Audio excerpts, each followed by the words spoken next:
Fala pessoal, tudo bem com vocês? Sejam todos muito bem-vindos ao meu canal. Que demais! E hoje vamos falar de um assunto muito interessante, que é sobre o uso de anti-inflamatório e se tem um impacto no ganho de massa muscular. Eu vou te explicar bioquimicamente falando, desde o processo inflamatório até chegar na síntese proteica. Com certeza você sairá dessa aula com essa resposta. Será que o uso de anti-inflamatórios não esteroidais prejudica no processo de hipertrofia muscular? Eu sou o professor Léo, seu professor de anatomia, e logo após a vinheta, vamos direto ao assunto.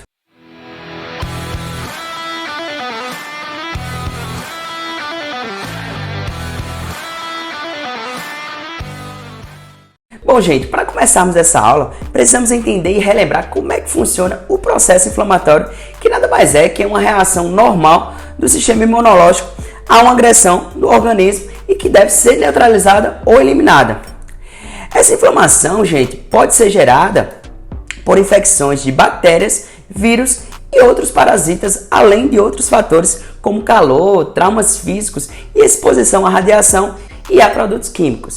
Quando isso acontece, gente, um processo caracterizado pela ativação de células de defesa chamadas de leucócitos, que são os glóbulos brancos, que saem do interior de vasos sanguíneos juntamente com o líquido, que é o plasma, sanguíneo, inicia um processo de reparação de células e tecidos para garantir a homeostasia, ou seja, o equilíbrio. É importante também a produção de substâncias que aumentam a permeabilidade de vasos sanguíneos nos locais da inflamação. A partir disso, gente, inicia-se um processo químico chamado de quimiotaxia, no qual as células do sangue são atraídas na região da lesão para combater os agentes causadores da inflamação, buscando assim controlar os possíveis sangramentos. Isso vai acontecer, gente, em qualquer processo inflamatório. Guarde bem isso, que iremos lembrar lá na frente quando chegarmos na parte do treinamento. É verdade. Voltando aqui, gente, a inflamação pode ser aguda ou crônica. Os mecanismos de ambas são muito semelhantes, gente. E a principal diferença está no tempo, ou seja, o tempo de exposição e na intensidade dos sintomas sentidos. Sabia não? A aguda tem rápida duração, podemos ser por alguns minutos ou poucas semanas, enquanto a crônica, gente, persiste por meses e geralmente está ligada ao surgimento de doenças crônicas. Existem alguns fenômenos dessa inflamação e isso é o que iremos ver e o que acontece em cada uma delas de importante. A primeira fase, gente, é a fase irritativa. Lembre-se disso. Para ocorrer algum fenômeno de inflamação, tem que acontecer uma irritação e que ocorrem modificações morfológicas e funcionais nos tecidos agredidos que promovem a liberação de mediadores químicos que irão desencadear a outras fases das inflamações. A segunda fase, gente, é a fase vascular. As alterações hemodinâmicas da circulação e de permeabilidade vascular no local da agressão. A terceira fase é a fase exudativa. Essa fase, gente, é característica do processo inflamatório e é formada pelo exudato celular plasmático, migração de líquidos e células para o foco inflamatório, oriundos, obviamente, do aumento da permeabilidade vascular. A fase degenerativa ou necrótica, como você queira chamar, composta por células com alterações degenerativas reversíveis ou não, neste caso originando um material necrótico, derivadas da ação direta dos agentes agressor ou das modificações funcionais e anatômicas consequentes das fases, gente, anteriores. A última fase é a fase reparativa ou produtiva, que é o aumento na quantidade de elementos teciduais, principalmente, gente, células, resultado das fases anteriores. O objetivo aqui, gente, é destruir literalmente o agressor e reparar o tecido agredido. É verdade. E para identificar, pessoal, uma inflamação, existem 5 sinais clássicos de inflamação, que são os chamados sinais cardinais. São eles: edema, calor, rubor, dor e perda de função.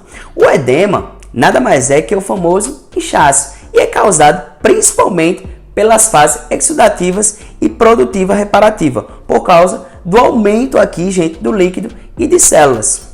O calor, que vem da fase vascular, onde há hiperemia arterial, que é o aumento do volume sanguíneo no local e, consequentemente, o aumento da temperatura local. Já o rubor, pessoal, que nada mais é que o vermelhidão, que também decorre da hiperemia. A dor, que é originada por mecanismos mais complexos, que inclui compressão de fibras nervosas locais, devido ao edema, agressão direta às fibras nervosas e a ação farmacológica sobre as terminações nervosas. Ela envolve, no mínimo, 3 fases da inflamação: a irritativa, a vascular e a oxidativa. E, finalmente, gente, a perda de função, que é decorrente ao edema, ou seja, o inchaço, principalmente em articulações, impedindo assim a movimentação do segmento e da dor que dificultam as atividades locais. Realmente. Vamos para um exemplo básico e hipotético aqui de uma inflamação, em que as células do sistema imune são responsáveis por atuar diretamente na defesa contra micro-organismos. E esse sistema conta com diversas células, gente, que possuem inúmeras funções que irão auxiliar no combate dos invasores. Existem algumas células da resposta imune específica que precisam de células que apresentem peptídeos dos antígenos para só assim ativar a resposta imune. As células do sistema imune que são responsáveis por esse processo são chamadas de células apresentadoras de antígenos, que são essas que a gente está vendo aqui. Os monócitos, que são encontradas no sangue e podem ser consideradas precursoras dos macrófagos, que são encontradas nos tecidos, que é isso aqui que a gente está vendo. Quando há uma infecção, as células imunes, como os mastócitos, que estão no local e armazenam os potentes mediadores químicos da inflamação, como a histamina, que vai se ligar aos receptores endoteliais aqui no vaso sanguíneo. Esse endotélio tem mudanças no citoesqueleto, que se contrai e aumenta o espaço entre eles, deixando o vaso mais permeável, permitindo um maior extravasamento de plasma para o intestício. Por isso que fica aquela sensação de edema, ou seja, o inchaço pela mudança do endotélio, que são grupos de peptídeos solúveis que inibem e ativam e estimulam outras células. Essas citocinas atraem os monócitos para o local da infecção, que é o que a gente está vendo aqui.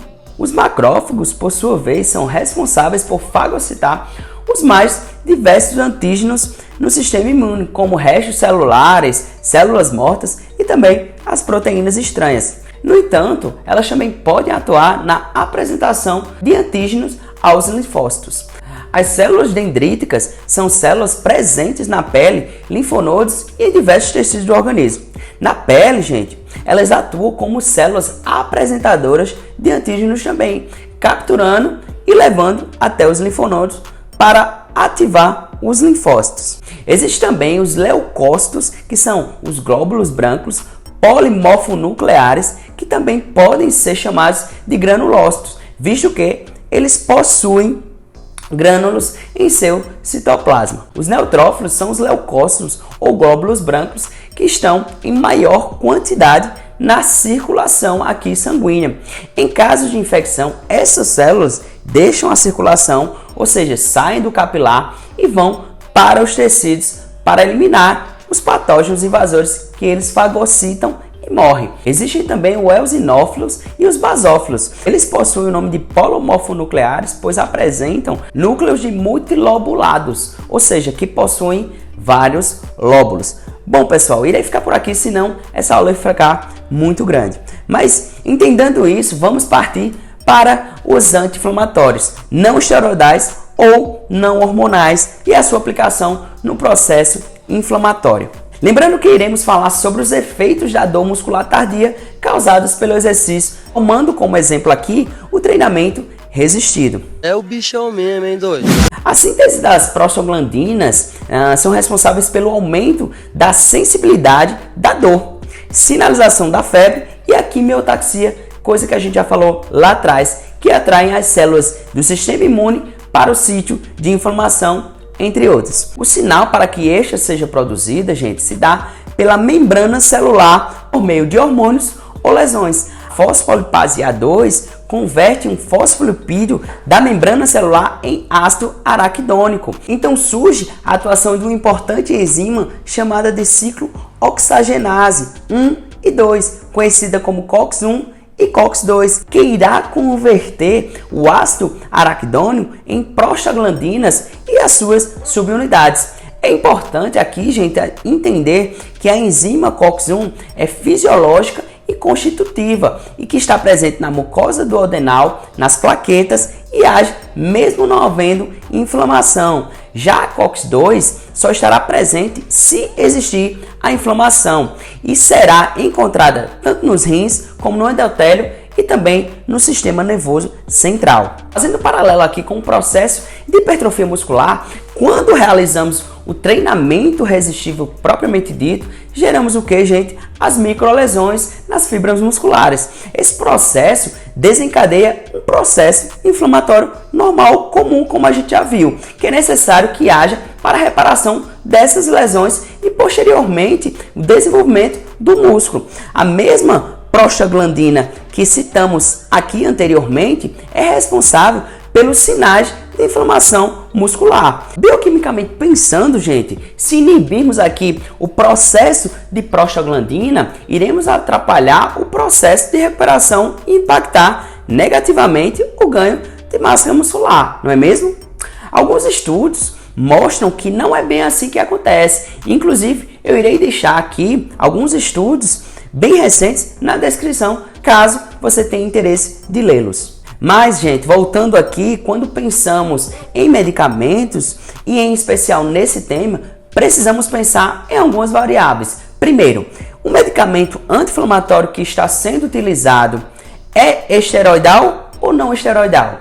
Segundo, ele inibe qual COX? E terceiro, mas não menos importante, o uso dele está sendo crônico ou apenas agudo. É importante saber a frequência de uso e que é possível afirmar que consumir de forma aguda não irá interferir nos ganhos de massa musculares do indivíduo, gente. Seja o fármaco esteroidal ou não esteroidal. No caso dos fármacos que não são seletivos, ou seja, que inibem tanto a COX-1 quanto a COX-2, os estudos mostram que existe sim uma supressão na síntese proteica e esse efeito ocorre pela diminuição da formação de uma prostaglandina denominada de PGF-2-alfa, uma das responsáveis pela sinalização da síntese. No entanto, uma limitação importante é que alguns desses estudos avaliam a síntese proteica do corpo todo e não apenas do músculo esquelético. Portanto, apesar dos resultados serem negativos, é possível que não haja impacto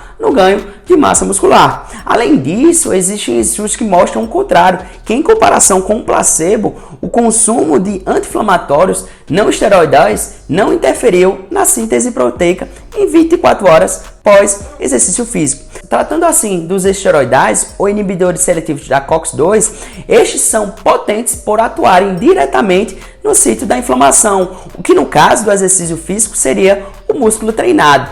O consumo destes fármacos, gente, como a dexametasônica, por exemplo, está relacionado diretamente com o aumento da retenção de sódio e água, formação de edemas e maior risco trombótico. Por ser considerado um corticoide com estrutura similar ao cortisol, o consumo crônico deste medicamento pode gerar um rebote na liberação de cortisol. Esse hormônio tem característica catabólica, o que interfere diretamente nos processos anabólicos, como a síntese proteica. Portanto, gente, o uso crônico destes medicamentos pode atrapalhar os ganhos, mas nenhum estudo sustenta que o uso agudo tenha essa capacidade de inibir a hipertrofia muscular. Bom, gente, esse foi o nosso vídeo de hoje. Espero que você tenha gostado, assim como eu gostei pra caramba. Eu estava ansioso para fazer essa aula, já que é uma dúvida recorrente aí para os praticantes aí de treinamento resistido. E se você tem alguma dúvida, gente, comenta aqui embaixo que com certeza eu irei te responder. E se você gostou desse vídeo, já deixa seu like, se inscreve no canal e ativa as notificações para que você não perca assuntos como esse aqui no meu canal. Vou deixar aqui na descrição alguns vídeos do meu canal e também os artigos que eu tomei base para fazer essa aula. Obrigado mais uma vez e aproveita para ver os outros vídeos do meu canal. Um abraço, pessoal, até o próximo vídeo.